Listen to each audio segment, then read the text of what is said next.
You're listening to Too Much on Her Plate, the podcast for smart, busy women who are tired of running on the hamster wheel and are ready to create freedom from overeating and emotional eating. I'm your host, clinical psychologist, author, and a smart, busy woman too, Dr. Melissa McCreary.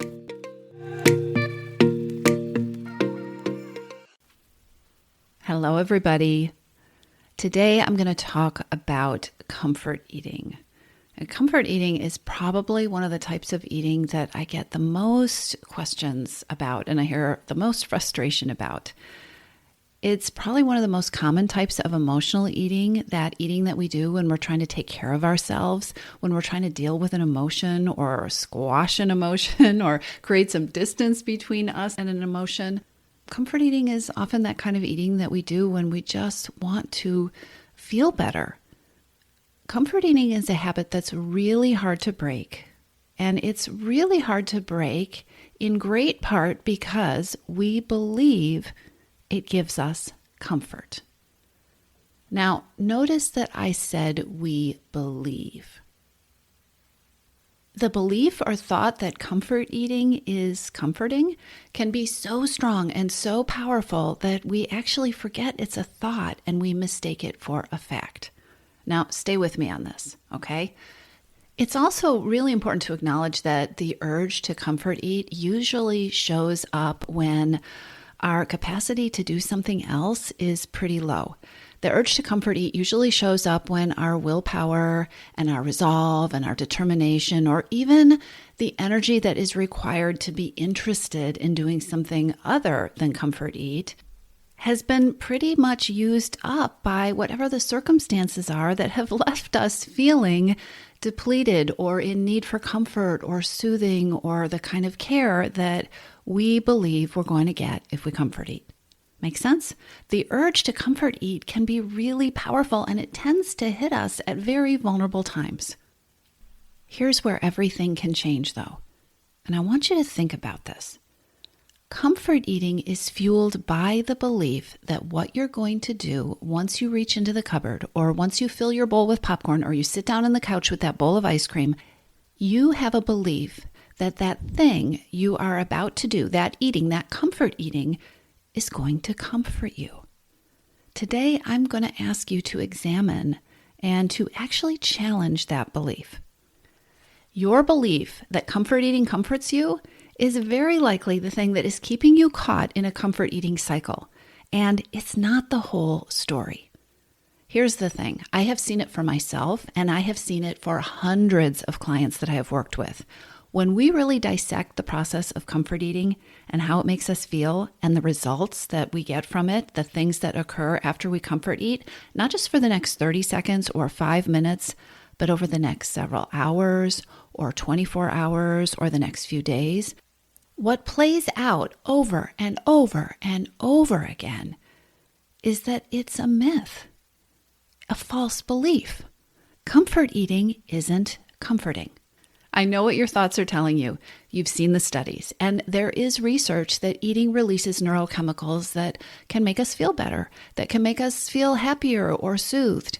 And there are ways that eating allows us to numb ourselves or to squash things down that we're not wanting to think about or not wanting to feel. All of that is true. But in the end, does what you're doing with food really leave you feeling comforted? Does it really? Or is it like I hear from clients all the time that it is also true that comfort eating leaves them in a cycle of feeling bad and frustrated, that comfort eating leaves them with results they don't like, that comfort eating causes them to feel ineffective or less confident about their ability to move forward?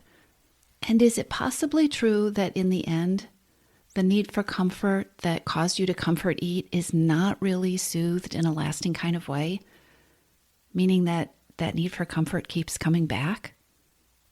The truth is, our brains do not like to think with a lot of complexity. Our brains like simple. And so we choose these thoughts that are, good, bad, very simple kind of thoughts. Food, comforting, I feel better. And these simple thoughts, they don't give us a comprehensive look at what is really going on. Our thoughts are not complex. and they are not comprehensive. And these overly simplistic ideas about comfort eating, they don't really serve us. If you're a comfort eater who wants to take your power back from comfort eating, if you'd like to stop comfort eating, you do need comfort. You need more effective, more powerful ways to soothe yourself, to comfort yourself that are not food. And this is so important, you're going to need to bust your own belief about how comforting comfort eating is. That's a tongue twister. You're going to need to bust your own belief about how comforting comfort eating is. And it's going to be so important to take a look at the stories that you're telling yourself about what you're getting or what you're accomplishing when you reach for that food. Because those beliefs and those thoughts, they channel the direction of how everything goes after that. Now, before your old thoughts start arguing with me, let me be really clear. Your current thoughts about comfort eating being the ultimate comfort, they might not be wrong. All right? We do not have to disprove them. But number one, they aren't serving you. If you are somebody who's wanting to change your habit of comfort eating, these thoughts that what I really need is to eat something, or food is the ultimate reward, or food is the only thing that makes me feel better, those thoughts aren't serving you. So that's the first thing. The second thing that is really important for you and your brain to grasp is that thought that comfort eating is comforting is not your only thought. Getting into battles with your beliefs and your thoughts will only leave you feeling frustrated and stuck. And we don't need to do that. I want you to think about what I'm about to show you as something that I teach, which is called widening your lens. Okay? So let me tell you what I mean by that. Imagine you have your phone and you've opened up your camera and you are out on a beautiful day and you are going to take a picture. And you see this flower and you decide to take this picture of this beautiful flower. And so you get up close to that flower and you zoom in on the flower so that it takes up most of your screen. You know, maybe you pay a little bit of attention to what's around it and you take a picture of the flower. And you can take that picture and you can print it out, you can put it on your wall, you can put it on social media, and it is a picture of a beautiful flower, right? Now, what happens if you widen your lens? What happens if you take, from even don't even move from where you're standing, but what if you zoom out? All of a sudden, there are all sorts of other things in the picture, right? There is that flower. Maybe you can zoom out far enough that you can barely see the flower. Maybe you also can see the driveway and you can see the bikes that are lying in the driveway. Or maybe you can also see the house in the background. Or maybe, you can see all sorts of things. You can see the sky and you can see the clouds. You're standing in the same place. The flower is still there. The flower is still beautiful. We're not having an argument about whether the flower exists, but when you widen your lens, you are also able to take in all the other things, or many of the other things that are going on around it, right? And what I want you to do with this thought about comfort eating that is not serving you is not to get into a battle with it, not to try to make yourself believe something that you don't believe, because guess what? If you're reaching for food for comfort, there is a way that the food is doing something for you. It is providing some kind of relief. It is addressing your need in some way. So let's not argue with that. What I would like you to do, though, is practice widening your lens so that we can look at other beliefs and thoughts that may serve you more and that can help you take your power back from comfort eating. Comfort eating is that flower, right, that you were zooming in on, and we're going to take a look at all the stuff around it. Here's how you start to change or widen your beliefs to actually change your habit of comfort eating. I want you to take a minute. It does not have to be a long period of time, and make a list. Start making an honest list for yourself about all the things you really don't like about comfort eating. I want you to make a list of the negative impact it has on your life, the negative feelings that might come up for you after you've given into comfort eating or after you've had a day of comfort eating. I want you to make a list that includes the need for comfort that probably boomerangs back, and pay attention to how soon does that need come back, whether it's a couple of minutes or a couple of hours or a couple of days. I want you to pay attention to the way you feel physically. Really, I want you to tune in. How do you feel physically after you have done some mindless or some very mindful comfort eating?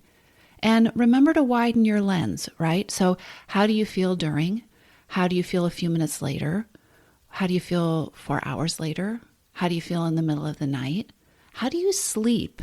Especially if you are comfort eating at the end of the day or in the evening, how is your sleep affected? How's your rest? How do you feel when you wake up in the morning? What are the thoughts that you tend to have after you've been comfort eating? And are they comforting? Busting through this belief, and again, we can bust this belief that comfort eating is comforting by not even challenging it, but just by noticing all the other beliefs that line up around that belief. Busting this belief is one of the most powerful things you can do to break your comfort eating habit. Remember, we tend to comfort eat when we're feeling very vulnerable. We tend to comfort eat when we don't have a lot of resources. And so in those moments when, we're pretty knocked down and tired, if your brain is telling you only one thought, if your brain is telling you that the best thing that you can do for yourself right now is to get something to eat, it is really hard to do something else.